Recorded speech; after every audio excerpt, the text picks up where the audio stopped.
So I'm here today with Carlos Diez, CEO of MarketGrader.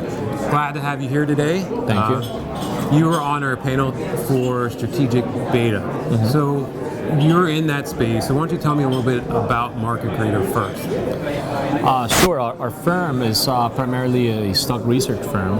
We've been around for 15 years, and we started actually publishing research on North American equities, and then started building indexes on those a little, about a decade plus ago.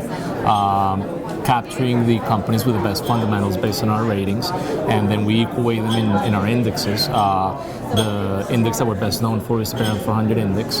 So I guess now that strategic beta or smart beta has become such a popular term, we've fallen into that category because we're not market cap weighted, we're equal weighted, and because we pick the companies based on fundamentals. So that's kind of the genesis of the firm, where we came from.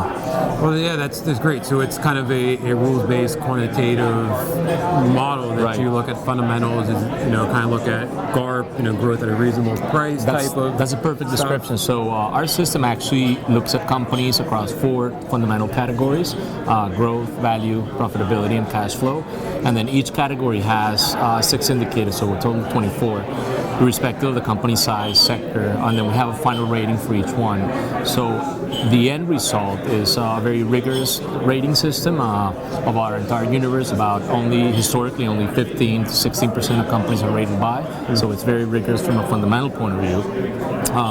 That being said, when we put the companies into the indexes, the top rated companies in the case of the Barron's 400, the top 400 companies twice a year into the index, they tend to tilt mid-cap, they tend to tilt growth, but at the same time, value is an important component. So GARP is actually a very good description. It's what a lot of investors use to describe our system as. It's a GARP index and a GARP ETF, I guess. Fantastic. So you're obviously in a very interesting space in the ETF marketplace. The strategic beta products have really grown significantly over the past year or so.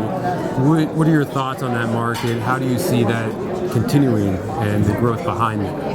Well, we think it's been an area of tremendous, or a source of a lot of innovation. And I think smart beta or strategic beta basically came out of the need for categorization. People need to categorize a lot of funds that are not either growth or value funds, although some of those might be called strategic beta or traditional market cap weighted kind of market benchmarks. They needed to put them all into a bucket, I guess. So that's where the term came from. In our case, we're kind of agnostic about the naming of the category, whether it's smart beta or strategic beta.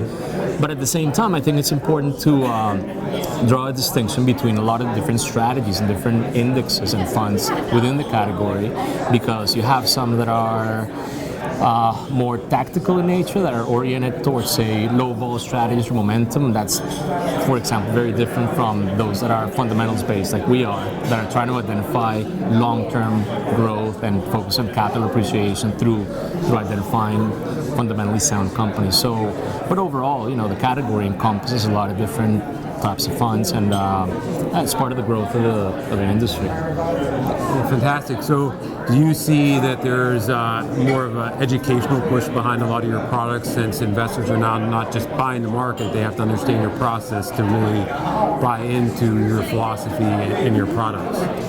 That's what's key. The educational part of it is key. In our case, because our DNA is research, basically, and we come from the research side of the business, our emphasis has always been on explaining to clients, to investors, how our fundamental approach works. Always focusing on the long term. We're always focused on the long term. We believe that in the long term, prices will always reflect the fundamentals, and we think that's universal, not only in the US, but markets across the world. So getting that message across, helping people understand how the research works and how that goes into the construction of the index is absolutely paramount.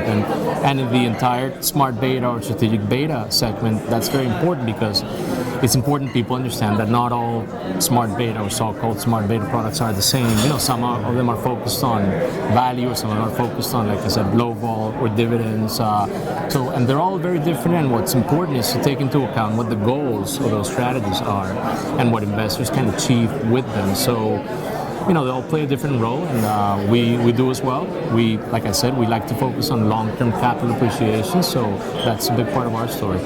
Well, fantastic. Well, we really appreciate you coming to the event and talking to us. Thank you. Thanks for a lot. having me. You're welcome. Thank you.